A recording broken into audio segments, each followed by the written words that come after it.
Welcome to the CamijoKnit podcast. I am Camilla. I live here in Denmark with my family. You can find me on Instagram, YouTube. You found YouTube already, but you can find me on Instagram and Ravelry, Facebook as CamijoKnit. I have gotten so many new subscribers over the last few weeks. It's overwhelming. So welcome to all of you who are new here. Welcome. I hope you will enjoy this piece of the internet that's located here in Denmark. And I also do some vlogs, so if you're curious about the country where I live or the things that I do when I'm not podcasting, you are very welcome to go back and watch some of those vlogs. I will usually do a vlog every month, and I do knitting podcasts here every other Friday. I think that's about it. Then I also do Vlogmas. I did Vlogmas last year. I wasn't sure if I was going to do that or not. I was new here on YouTube. I have only been here for a year. And I was just so curious about that whole Vlogmas thing. I have watched Vlogmas at Sandy by the Lakeside and a few others. I also watched the Chelsea Pearl, or just I think it's just called Chelsea. I don't remember anymore, but yeah. So I have watched other podcasters do Vlogmas, and I was just so curious and to try that myself. So I did that last year, and that was so much fun. And I have planned to do that again. So that's what I do on YouTube. I also design knitting patterns.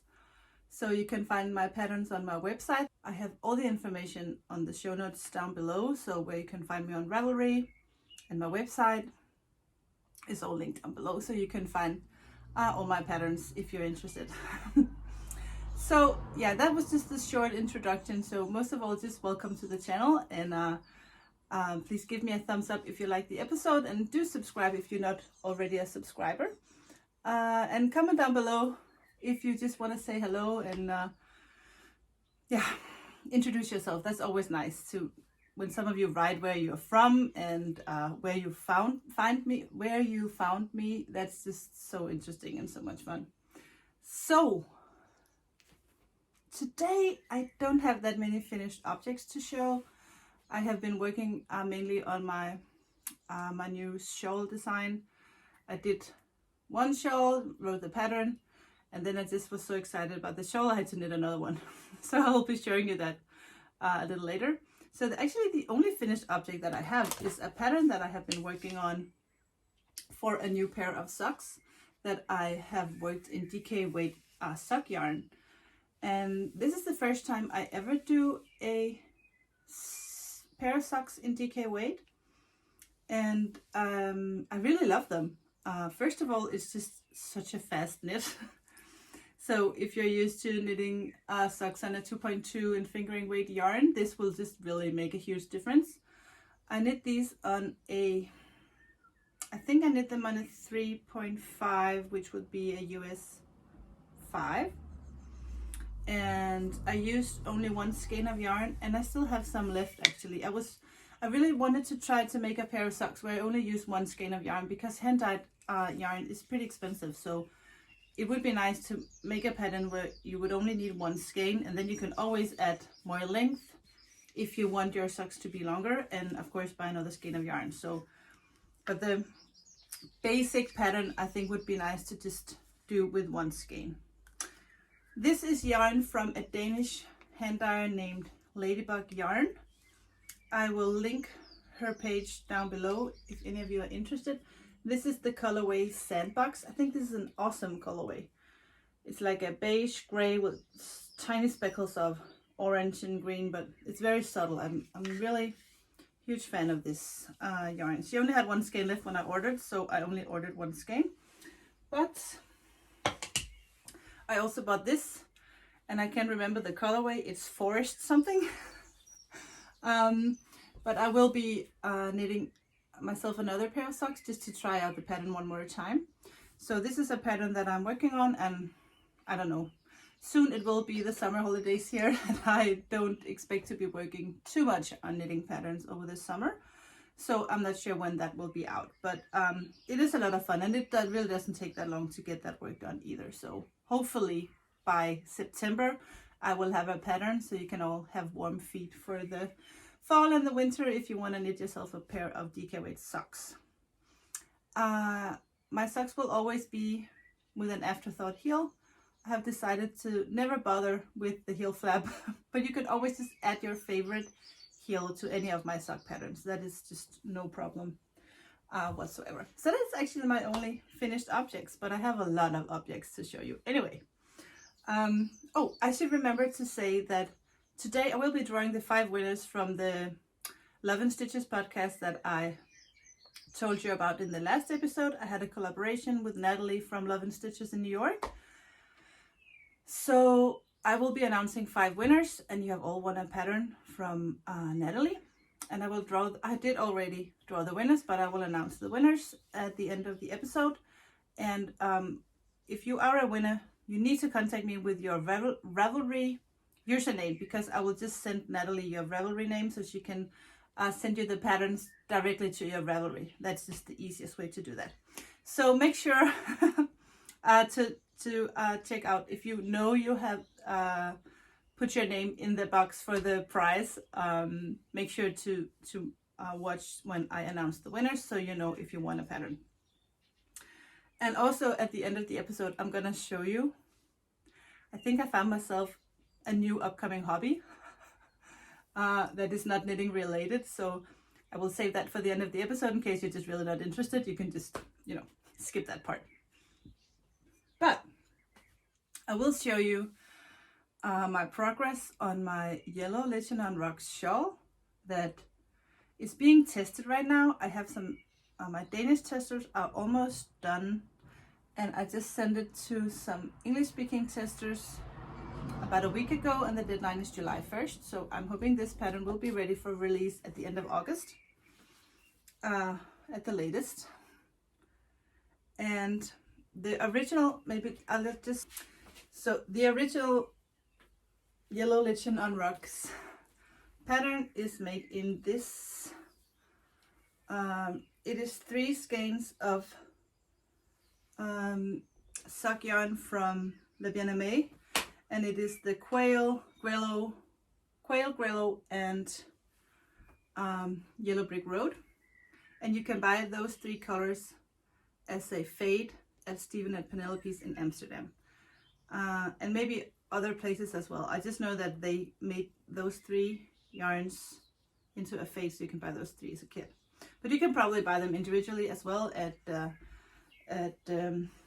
Bien-Aimé's web shop in Paris, and probably in the States as well. I'm not sure. What I did is that I faded this from the gray to the Grello to the yellow, and on top I put a blue silk mohair. So that's one way to fade. Use 3 fingering weight yarns that kind of go from one color to the other, and then just put a contrasting mohair. That gives it just such a fun look to it, I think, especially here with the yellow and the blue together. I love that look. So that was the original, and that is how I explained it in the pattern. But what I wanted to do with my second shawl is that I had so many leftover yarns from Madeline Tosh, from some of my earlier projects. I had some leftovers from my cactus flower sweater. I had some leftovers from some of my Elna shawls, and I also had some leftover from my Melancholy sweater. And I just kind of wanted to see if I could fade. That was like 4 different colors. So I just kind of wanted to fade those, but I wanted to fade them with a silk mohair that would go along with them. So I changed the color of the mohair during my knit, and which I did not do with the original one. So you can play around, you can fade if you want to. I think actually I will do one in just one color, because I think it will be so cool to just have a single colored shawl. It doesn't have to be faded. Or you can fade with only 2 colors. You can do whatever you want. But this is the, let me just flip this over. So this is the red version. So at the bottom It has a very dark brick color, and then it fades into the Adelaide. I think this is called Rockinanda or something like that. It's a, yeah, it's a very, yeah, as I said, like a brick color. And then it fades into the Adelaide, which is the one I used in my Melancholy. Then it fades into the Dragon, I think it's called Dragon Fire. I had some left from my cactus flower sweater. And then it fades into this Peach, which is a yarn that I have actually used, I think, in my mom's Elna shawl, but I actually can't remember. I have it here. Here. So it is with glitter. The other three yarns doesn't have glitter in it. So I just used glitter in the last one, and it just kind of gives it a little extra. And I don't think it looks weird that the other ones doesn't have the glitter. It's hard to tell on the camera. But that's how I faded. And I have faded the mohair as well. So I had different kinds of peachy, pinky mohairs, silk mohairs that I just kind of, you can see here, I have a mohair that's, this is from Lang Yarns, and this is also a Lang Yarns silk mohair. So this is a white and this is a more peach. And they also used an Adelaide color from Madeline Tush. So I just kind of used whatever I have. So you can totally go and check out your stash and see if you have fingering weight yarns that kind of fades. And you can even, you know, use your speckles, and you can fade from one color into another color. It's all about just finding, you know, if I look in my stash, if I say, okay, I want to use this, then I will have options that go like in the orange, or I can go pink, or I can go blue in my next skein.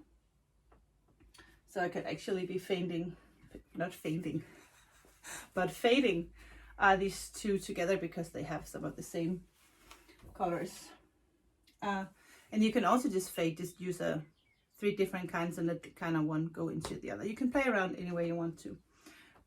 So this is the progress on the second yellow Legend on Rock shawl.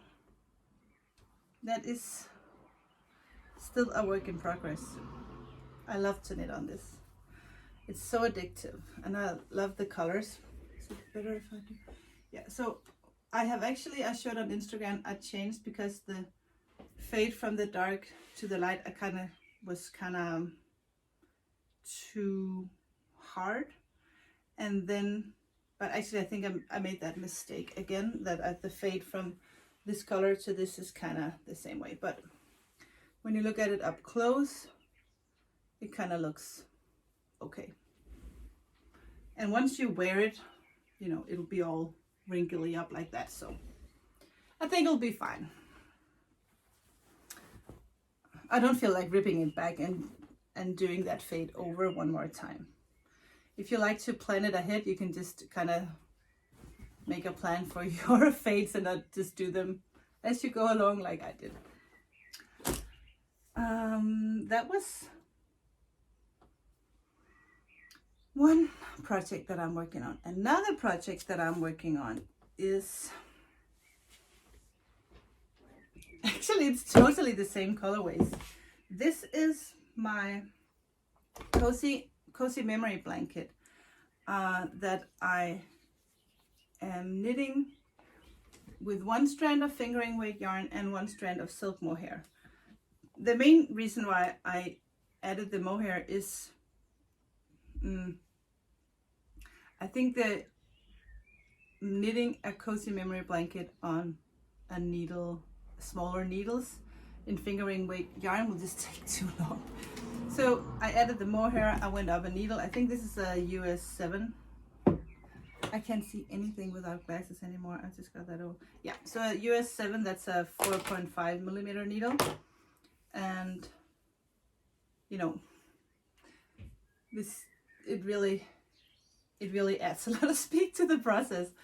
And this is a blanket for my brother and my sister-in-law, and they have this yeah, I was looking for that, like a greenhouse, but it's a huge greenhouse. So they have like a couch and they stay out there late, and when the sun is down it gets really cold. So I just wanted to make them a blanket for the big greenhouse. And I wasn't sure if I was gonna make any rules when it came to color, but the rule kind of developed on its own, and I'm not even sure I can say what the rule is, except that in some way it needs to involve the color red. But then someone said, what about that green one? There's no red in this color, but I think maybe there is a teeny bit of red to make that yellowy, mustardy. I think you need to add a little red. But anyway, I know what colors that can go and which colors are not allowed. So, but grays and neutrals are fine, and then I will have no blues and no greens, but just kind of these. And it's so much fun. And I just mainly use up all my stash, so I kind of made this basket with all my leftover fingering weight yarns and silk mohairs in this family of colors. And I will make a square every now and then, and there is no rush. I know it will not be done for this winter, but maybe it will be done for the next winter. So we'll just see about that. Another project that I have shown you before, but since I don't have that much to show in this episode because I have been working on that yellow Lichen on Rocks shawl, and I ripped back so much and had to start over, that just kind of took all my knitting time. But I did make some progress on the forest pine sweater that I'm knitting in alpaca from Pasquale in Germany. And the last time I think I had only worked like a couple of rows after I split for sleeves. So you can see I actually did a little progress on this sweater. And but it's fine, the summer is here, and as long as I have this done for maybe October, I think we will be good. And this will also eventually turn into a pattern. The next pattern I will be finishing is the Esther vest that I showed you the last time with the cables. I've had so much good response on Instagram about that vest, so thank you so much to those of you who commented about it. I will be working on that pattern, I think, during the summer, so that'll be my main focus to get that pattern done. And then after the summer I will be focusing on the sock pattern and the forest pine sweater. And then I received something interesting in the mail the other day, because I'm gonna knit myself a new version of the Giselle shawl. I'll put a picture of the Giselle shawl right here. The Giselle shawl is, I think, the design that I made that I'm the most proud of. I think mostly because it's just a different way to work a shawl and give it a little bit of a 3D effect. And at the same time, it's just light and soft and a little different, I think. In my head, I have just been playing around with what color combinations could be fun for the Giselle shawl.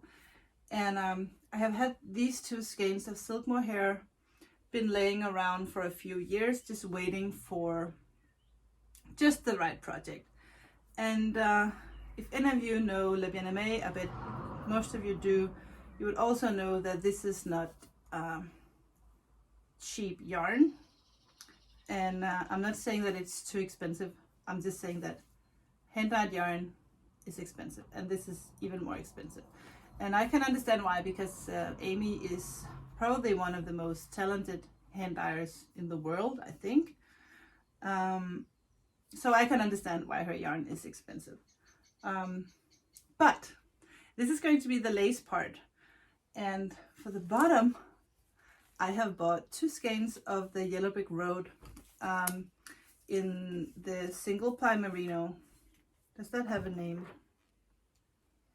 Yes, it's just called Merino Singles. So this is the logo, and this is the info about the yarn. So it is a single ply merino, very classic. And I'm just thinking that these two colors together is amazing. So I can't wait to cast on for a new Giselle shawl. The first part is the easiest part, but it's also the most boring part, I think. It's just garter stitch and increases back and forth until you have done the first part of the square. And yeah, that just takes a little time, but it's perfect for when you're driving in the car or watching TV.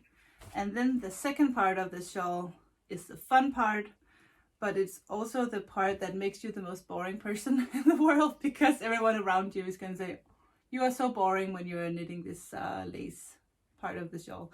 And that is true. So when you're alone and you need to focus, you can do the lace part. And also after a few rounds or a few chart repeats, you will know the pattern by heart. So it's really not that hard at all. But I can't wait to cast on this. And of course, since I was ordering something from Le Bien-Aimé, I also couldn't resist on this gorgeous sock yarn. I just got one skein, and it is the colorway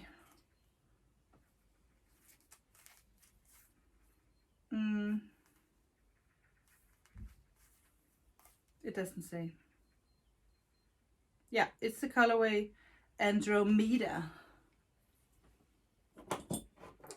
Need to put them glasses back on. Andromeda. I have no idea what that means, but this is a super sock yarn, which means that it just has a little extra nylon, and also that it's I think it's a 4-ply, at least. Yeah, I think so. So the a 4-ply yarn is definitely stronger sock yarn than a 2-ply yarn. So the more plies you have, the stronger the yarn will be. So this is perfect for socks. And I'm actually working on another pair of socks in yarn from Le Bien-Aimé. I forgot. Let me see if I can find that. Right here in my small project bag that I also sell in my shop.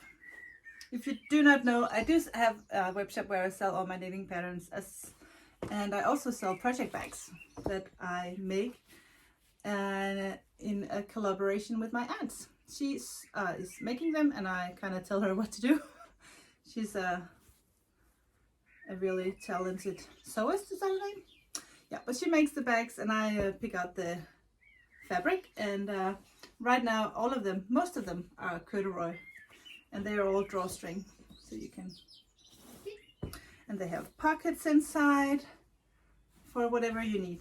So just if you didn't know. Okay, but in the small project bag, I have casted on toes, because I'm gonna knit myself a pair of socks in the leftover yarn from my original version of the yellow lichen on rocks. So, and the reason I cast on 2, you can see it is the same colorway. So I have casted on 2 only because I want to make sure that I use all of the yarn, and also that I don't run out of yarn when I knit sock number 2. So this is the Yellow Brick Road, and the next one is the colorway Grello. So I will be fading, and I'm actually, I don't think I will be fading using, switching between the 2 yarns. I think I'll just knit with the yellow and then go to the next color. But I want to make the toe yellow, and also some of the leg, I think like a third yellow, and then a third and a third. And then I will see when I comes to the afterthought heel what I think will look the best. But that's my car project at the moment, or bring with me to school. I actually did progress on the other socks, the striped socks. Let me just see if I can find that. Never mind, I can't find my project bag with that with that other pair of socks. I bet they're in the car or upstairs or somewhere. I'll just show you my progress on the next episode. That's fine. Okay, I think that's all the projects I have to share with you today. So what I want to do now is announce the winners of the giveaway. So make sure, if you won one of Natalie's pattern, make sure to contact me with your Ravelry name so you can receive one of the patterns. If you are not a Ravelry user, let me know, so I will contact Natalie and see if you can find something out, work something out. Maybe she can email you the PDF or something. Okay, But the first winner is Fibre Wolf. You commented and you have wanted to work the Louisiana shawl, so contact me with your Ravelry name. And Johanna Renling, I think you're from Sweden, so you pronounce that name differently. Johanna, I think. So a float tote family pack is what you wanted. And Heather Evertsen, you wanted the cozy bundle. And Dorothy Rainey, you won the bubble and beeswax pattern, I think is what it's called. And then Beth Webb, I will reply to your comment on YouTube so that you know you'll get an announcement here on YouTube. But also please contact me. If I don't hear anything from you within the next 2 weeks, I will draw another winner. So make sure you contact me within the next 2 weeks. Congratulations! And the last thing I want to share with you is, as if you are a regular viewer here on my podcast, you will know that I am a big fan of Sandy by the Lakeside. And a few episodes ago, she was talking about this book that she had received. I think it's actually 2 Canadian women who did this book. It's called The Getaway, Handmade Getaway. And what the book is about is a group of women will pack up their all the projects they want to be working on, sewing machines and fabrics and whatever they want to do, and food, pack the car, go away for a cabin for a week or so, and stay near a lake and enjoy life without the men needing service. And you can just see some of the pictures from the book of how they're just enjoying life. I would love to do something like that. I would love to be a group of women just leaving, and look, pictures them sewing outside. It's just so lovely. But Sandy was working on some other projects from this book, but what really caught my eye, like really caught my eye, was this blanket, or would you call it a quilt maybe?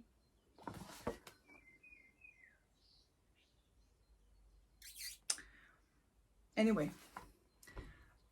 in Denmark we call this patchworking. I think maybe you do that in the States as well. Anyway, it so happens that my aunt, who is the one sewing my project bags, she is such a talented patchworker. And my mom says she's one of the best in Denmark. And that's probably true.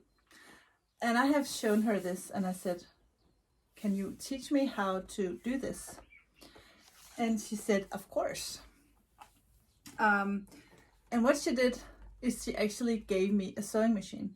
So I will be going to my aunt's house for a few days during the summer, and she will teach me the sewing machine, how it works, because I think it's a pretty classy sewing machine. So it needs a further and more thorough introduction than just pushing play. And so I need, she needs to teach me how that sewing machine works, and then she will teach me how to work this. It tells you here in the book, and it shows you, you know, how to work it all out. But since I have never ever done anything like that, I need someone to assist me. Then the fun part began because I needed to pick out fabric for the blanket, and I kind of love the colors that they have picked out, or they chose for this project. I kind of love how the blues and the lime, mustardy, and a little bit of pink and a lot of neutrals go together. So I, for my very first project, I kind of copied that color theme. So I have ordered from Betsy P here in Denmark. She has some gorgeous fabrics.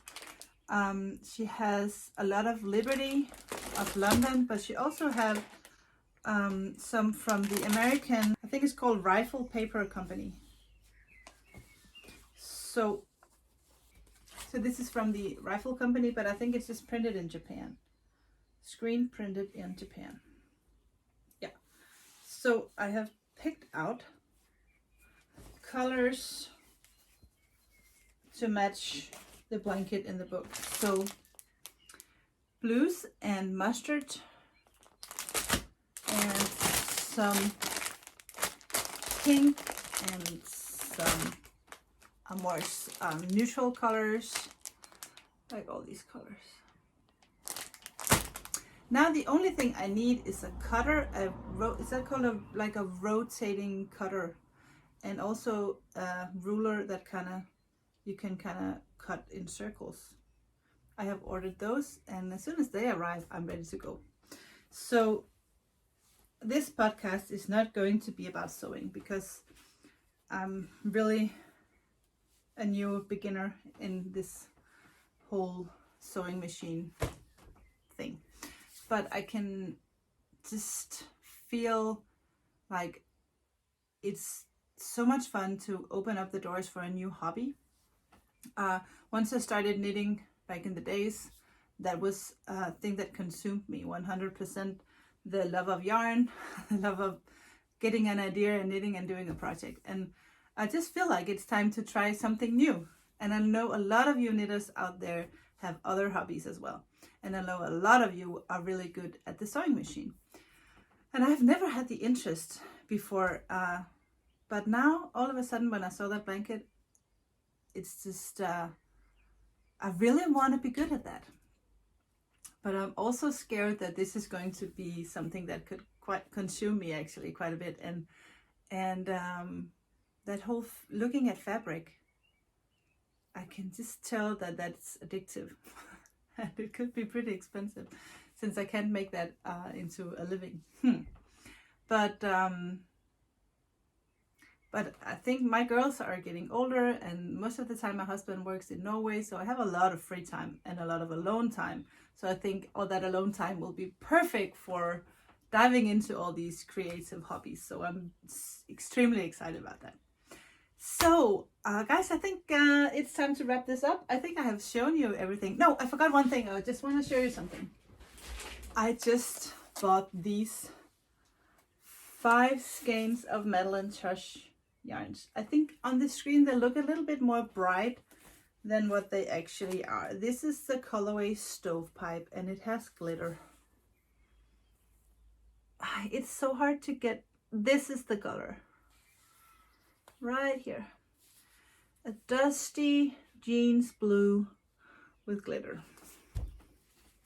The problem is, it's not a problem actually, it's a luxury problem. I'm not quite sure what to do with them. In a way, I want to knit myself another Vanilla Wave sweater. It could also be a pretty amazing melancholy sweater, since the version of the melancholy sweater I did for myself in the colorway Adelaide, I want the turtleneck to be longer. I didn't make my own version long enough. In the pattern it's long because I kind of adjusted it into the knitting pattern. But since my own sweater is the prototype, and yeah, then I would just really love one with an even larger or longer turtleneck. What do you think? Do you have any suggestions on what I should do with these 5? No, I can't even count. It's a good thing I'm not a math teacher. These 4 beauties. If you have an idea, Vanilla Wave, melancholy sweater, or maybe something else, a new design, let me know. That is it for today. That's all the content I have for today. So thank you so much for joining me today. And yeah, if you're new, I'm so happy that you stopped by, and thanks to all of you who are new subscribers, and thanks to all of you who have been here and stuck up with me. And that's not right. To those of you who have been here for a whole year, you are the most patient person and loyal person in the world. So thank you so much for that. I will be back with a new episode of the podcast in 2 weeks, which will be June 26? No? 25? Yes. June 25th, it will be a new episode. Take care. I will see you in 2 weeks. Bye.